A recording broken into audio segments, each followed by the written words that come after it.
ابو لہبی ہیں۔ عزیزان گرامی، اتباع انتہائی محبت کا نام ہے، ایسی محبت جس میں کہ انسان اپنی شخصیت گنوا بیٹھے اور دوسرے کی شخصیت کو اپنے اوپر طاری کر لے، اپنی شخصیت کو اپنے محبوب کی شخصیت میں گم کر دے۔ اب صحابہ کرام کی بعض باتیں ایسی ہیں کہ انسان حیرت میں آ جاتا ہے۔ حضرت علی رضی اللہ تعالی عنہ کا قد چھوٹا تھا، حضور کا قد خاصا بلند تھا، درمیانی قد سے اونچا تھا۔ اب ساتھ ساتھ چل رہے ہیں، درمیان آگے ایک درخت آ جاتا ہے، اس کی ایک ٹہنی جھکی ہوئی ہے۔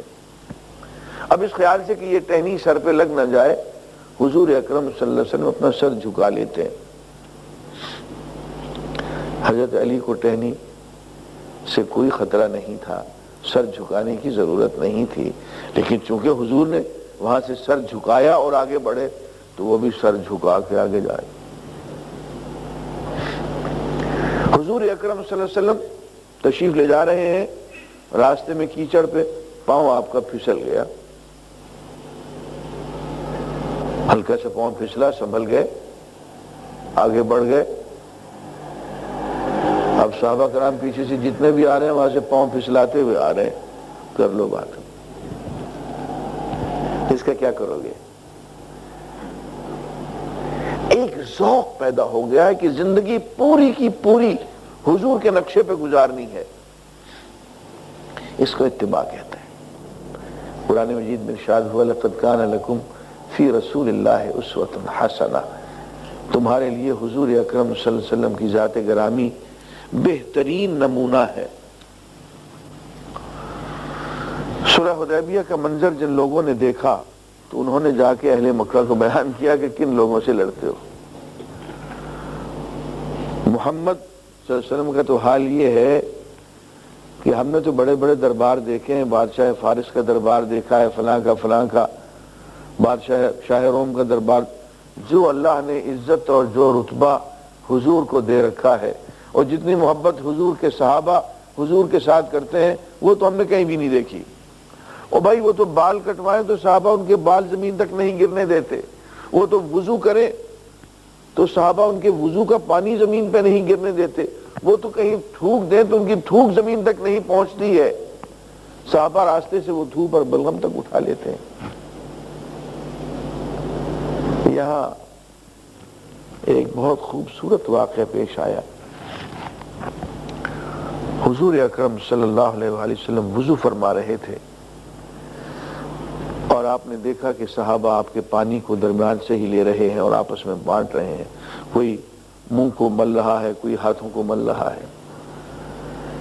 تو آپ نے جانتے تھے لیکن تربیت کرنا تھی، اس لیے پوچھا کہ بھئی ایسا تم کیوں کر رہے ہو؟ میرے وضو کا پانی ہے، زمین پہ گر رہا ہے، گرنے دو، تم اس کو منہ پہ کیوں ملتے ہو، درمیان سے کیوں لے لیتے ہو، آپس میں کیوں تم تقسیم کر کر کے رکھتے ہو؟ تو صحابہ کرام نے عرض کی کہ یا رسول اللہ آپ سے بہت محبت ہے۔ فرمایا اچھا، اگر محبت ہے تو دیکھو پھر اتنا سا کام کافی نہیں ہے، پھر صرف وضو کے پانی کو درمیان سے لے لینا اور اس کو تقسیم کر لینا، اس سے گزارا نہیں ہوگا۔ اگر تمہیں محبت ہے تو پھر 3 کام کرو۔ فرمایا پہلا کام یہ کہ جب بات کرو تو صرف سچ بولو، صرف سچ بولو، جھوٹ نہیں۔ اور دوسرے جب کسی کے ساتھ معاملہ کرو تو امانت، دیانت، انٹیگریٹی، آنیسٹی، حلال، کوئی چیز حرام کی اپنے پاس نہ آنے دو۔ اور تیسری بات،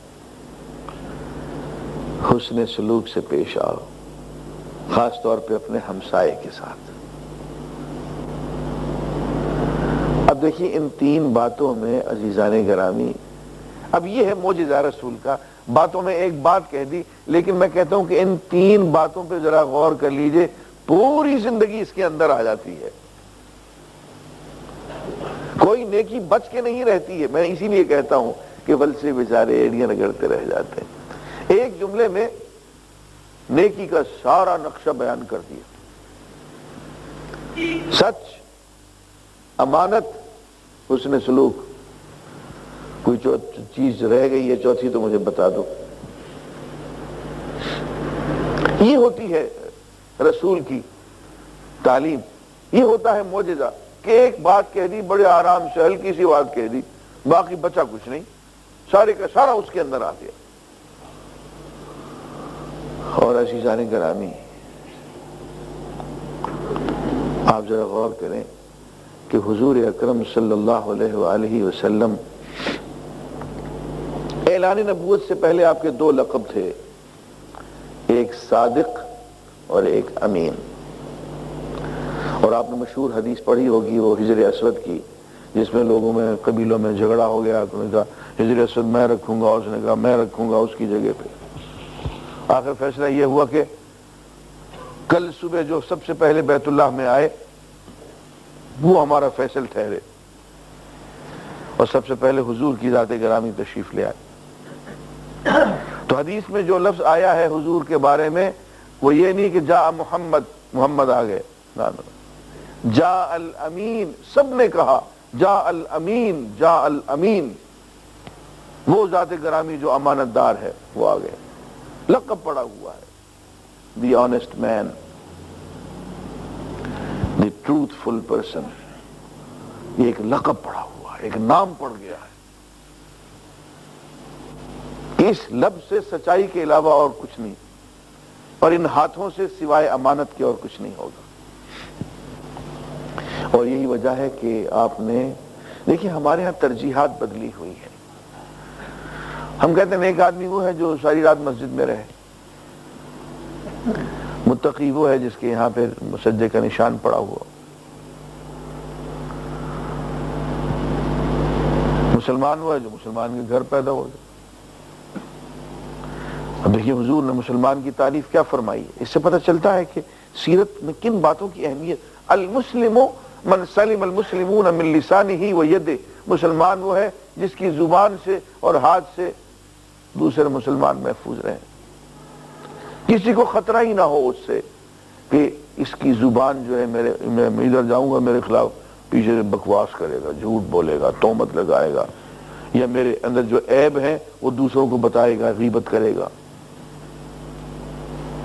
جس شخص سے یہ خطرہ ہو ہمیں کہ اس کی زبان جو ہے وہ ہمیں نقصان پہنچائے، حضور کہتے ہیں مسلمان نہیں ہے۔ مسلمان وہ ہے جس کی زبان سے ہم محفوظ ہوں، جس کے ہاتھوں سے ہم محفوظ ہوں۔ اور بھائی جب ہم کہتے ہیں السلام علیکم، ہائے ہائے ہائے، ایمان سے ساری دنیا گھوم لو، اس السلام علیکم کا جواب ہی نہیں ہے۔ اس سے زیادہ کسی کو خوبصورت وش کرنا اور دعا دینا اور استقبال کہیں نظر آیا ہے تو مجھے بتا دو۔ السلام علیکم، تم پہ سلامتی ہو اور میں تمہارے لیے سلامتی ہوں، مجھ سے، میرے ہاتھ سے، میری زبان سے، میری کسی چیز سے تمہیں کوئی خطرہ نہیں، میں تمہاری عزت کا، تمہاری جان کا، تمہارے مال کا، تمہاری ہر چیز کا میں محافظ ہوں۔ یہ مطلب ہے السلام علیکم کا کہ میں سلامتی کا پیغام لے کے تمہارے پاس آیا ہوں۔ اور پھر وہ کہتے ہیں وعلیکم السلام ورحمۃ اللہ، تو اس پہ اللہ کی سلامتی بھی ہو اور اللہ کی رحمت بھی ہو اور برکات بھی ہو۔ مومن کی تعریف فرمائی، المؤمن من امنہ الناس، مومن وہ ہے جس سے لوگ امن میں رہیں۔ ہاں اچھا وہ میرا ہمسایہ ہے، بھئی جب تک وہ میرا ہمسایہ ہے مجھے کسی سے کیا ڈر، میں حج پہ جا سکتا ہوں، میں تبلیغ کے دورے پہ جا سکتا ہوں، میں طالب علم کے طور پہ میں امریکہ جا سکتا ہوں، بھائی میرا ہمسایہ فلاں ہے، مومن ہے، امنہ الناس، اس سے مجھے امن ہے، اس کی وجہ سے میرے گھر والوں کو، سارے ہمسایوں کو، پوری آبادی کو اس کی وجہ سے امن حاصل ہے، سکون حاصل ہے کہ میاں فلاں خان صاحب یا فلاں ملک صاحب یا فلاں چودھری صاحب جو ہے وہ میرے ہمسائے ہیں، بھائی میرے بچوں کو کوئی پرواہ نہیں. یہ ہے مومن. تو عزیزان گرامی، یہ ہمیں سیرت سے سیکھنا پڑے گا کہ وہ معیار جو حضور نے ہمیں دیے ہیں وہ کیا ہے.